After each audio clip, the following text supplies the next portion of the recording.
Good morning, Scott here, known as Cantaloupe to some online, and I'm bringing another video to you on a subject that's interesting to me. It might be of interest to you or someone you know, and that is the combined subject of probation, parole, three strikes, recidivism, and second chances.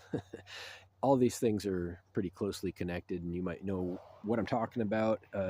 The correctional system that is used in this part of the world, in California and in the United States on a federal level, there are opportunities, to say the least. And I want to just cover a few things that might not be common knowledge that everybody really should be aware of. To start with, probation, there are generally two kinds. There's summary probation, which is informal, and then there's formal probation, which is formal. And the first kind, summary probation, you don't need to report to anybody necessarily. It's basically, if you get in trouble while you're on summary probation, then they hit you with the full thing that it would have been otherwise. Whatever sentence or penalty it would have been instead of probation, they roll that back out, is the usual way that's happened, that is implemented. Formal probation, however, you have somebody to report to. You might have conditions such as drug testing or finding a job or other things, which leads me to a segue of finding work. Now, the third thing was three strikes. So you might know somebody who has a strike on their record or multiple strikes on their record, and it's a scary thing. And it's supposed to be. It's meant to be a deterrent. A deterrent is something that is designed to prevent crime or give people a reason to think twice or avoid doing things that are criminal. It is extremely debatable, and in most cases provably counterproductive to use deterrence, because if people could understand that or remember it to begin with, they wouldn't be in those predicaments. And it's not usually about impulsivity. Sometimes it is, but most of the time it's not a problem of somebody making an impulsively criminal choice, which is the kind of thing that would be subject to deterrence. But three strikes. So I want to mention that the strike system is draconian. It's very heavy-handed. It's saying we don't care. We so formally and officially do not care about your circumstances. That if you in these areas in California, for example, if you commit a violent crime or if you're convicted of a drug crime, and those are the two things that will precipitate a strike, then you get no more than three chances, and we don't care anymore. What happened, or whether it was true or false, whether you were a victim yourself, it makes no difference to us as an authority. On the third strike, you're going away for life. That's the sentiment, the message behind it. You get three chances. If you are convicted three times of violent crimes and or drug-related crimes, you get no more chances. You get a life sentence at that point. Okay. If you're not familiar with that, that's what it is. But back to one step earlier, the probation, formal probation, many times they have a requirement to find work or to look for work, to prove that you're looking for work. And it's sad and funny, like to the extreme. It's comical even, that they're going to tell you to look for work while they're kicking your feet out from under you with your reputation. They're going to put you on blast on the sheriff's website. They're going to give you a public record. They're going to give you a strike and tell you to go talk to these employers who do background checks regardless, or else you're gonna go back to jail or something. It's retarded. Okay, I'm sorry, there's no other word for it. And it's just the fact that this stuff continues in modern times is baffling to the extreme. I mean, you could shoot in the dark and find a better system than this. I'm not even exaggerating. So on to the last thing, recidivism.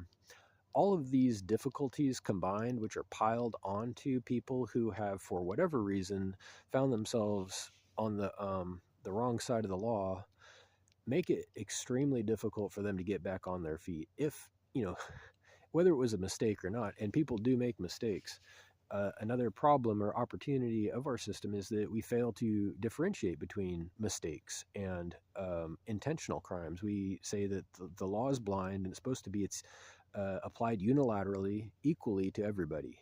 Okay, well, going with that, by definition, you're saying that circumstances are irrelevant, which, as an aside, is contrary to justice. It's the opposite of justice, actually. But be that as it may, if someone makes a mistake, then there's an opportunity for instant correction just by helping them understand what they did wrong. You see that if somebody does something wrong and they knew it was wrong, that's relevant, and it determines what happens next in the event of a problem. If somebody does something wrong and they knew it was wrong, that is, if they had a history of it, or if you can demonstrate and you believe as a judge or whatever that they knew it was wrong and did it anyway, that tells you what to do, because there's no educating that person. They already knew. Okay, so to say that it doesn't matter, to say that because it's difficult to ascertain people's motives and their intentions and whether or not they knew about a law or whether something was appropriate beforehand, to say that we just don't care, okay, that is anti-justice. That is literally the opposite of justice. And the biggest point that I can make about this is that you make things harder for people to behave well. It's contrary to the entire advertised design and purpose of the justice system, whether they knew or not, to kick their feet out from under them by having some, parole officer or probation officer who is basically a criminal themselves. Let's be honest. And a lot of these people have experience. They get jobs in the field because they have that experience. It doesn't help.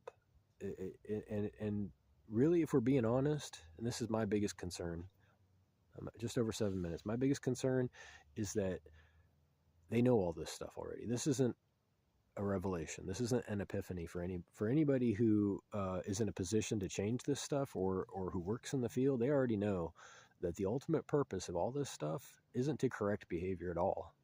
It's to create a barrier to entry, to keep out the riffraff. It's to keep them out of the country club. It's to keep them off the golf course. It's to keep them out of our showrooms and our parties. The people who we don't necessarily like to associate with. People, if we're being honest, in many circles, don't have white skin. Okay? And, it's true. Okay? Not for me, not for a lot of people, but unfortunately for all other people, yes. They enjoy this security to keep the riffraff out of their parties. Okay, well, here's the problem. You can burden that class of people, the working class and beneath it, people who would work if they could, but you can't expect everybody to work. You can burden them up to a point, at which point the legs go out from under you. At which point the upper levels begin to slide down into the sand, so to speak, because they aren't based on anything of their own. They're based on abuses, corruption, lies, and an exploitation of people who don't know better. And there's a tipping point, right?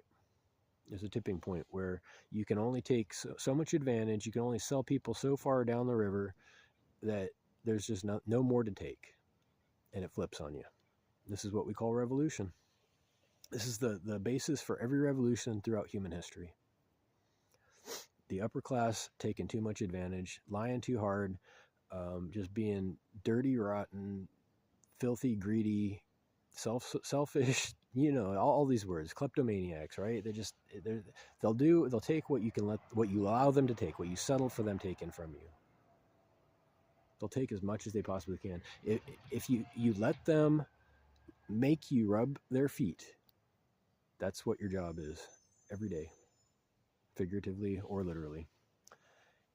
Anyway, I want to end on a positive note, and that is that things are changing. Things are changing quickly.